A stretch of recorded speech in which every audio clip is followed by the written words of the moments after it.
News now from Jamaica. A key factor that separates Jamaica's economic growth and that of similarly sized economies around the world is energy. That assertion comes from Wes Edens, principal of one of the largest international investors in Jamaica's energy sector, Fortress Investments Group.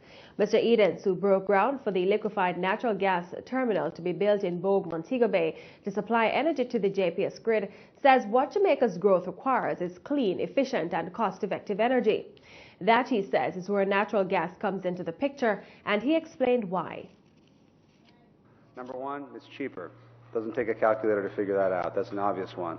Number two, that's a bit more nuanced, is it's a lot less volatile. Oil, if oil is $50 a barrel right now and the price of oil doubles to $100 a barrel, the price of your diesel at your fuel stop or your gasoline is going to double because it's a pretty linear relationship. That's not true with gas.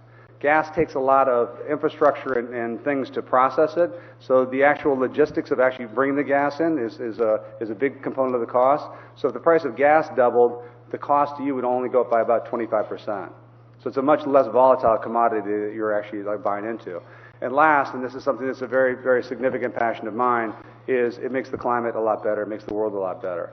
And it's not a small thing, right? So the environmental impact of natural gas, which burns very clean and very pure, versus the distillate fuels of HFO and diesel is a much, much better outcome. Mr. Wes also sought to explain that if the thrust is for cleaner energy, renewable energy would not be the better route.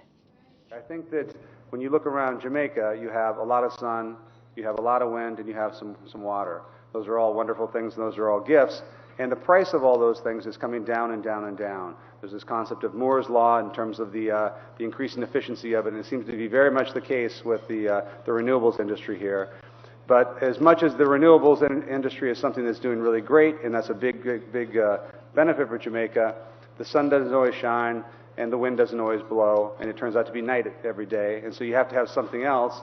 And the complement to that is actually some power that you can turn on quickly, and when it turns on, it actually replaces the renewables that go down. So I really believe that right now, and I was down in Costa Rica recently, meeting with the president. I was actually looking at a bunch of solar stuff in Italy and talking to the prime minister there. I really think that now the model of energy for the next 10 years, 20 years, 30 years is going to be this real combination of. I think that when you look around Jamaica. Wes Edens was the keynote speaker at the AmCham Leadership and Civil Awards on Tuesday.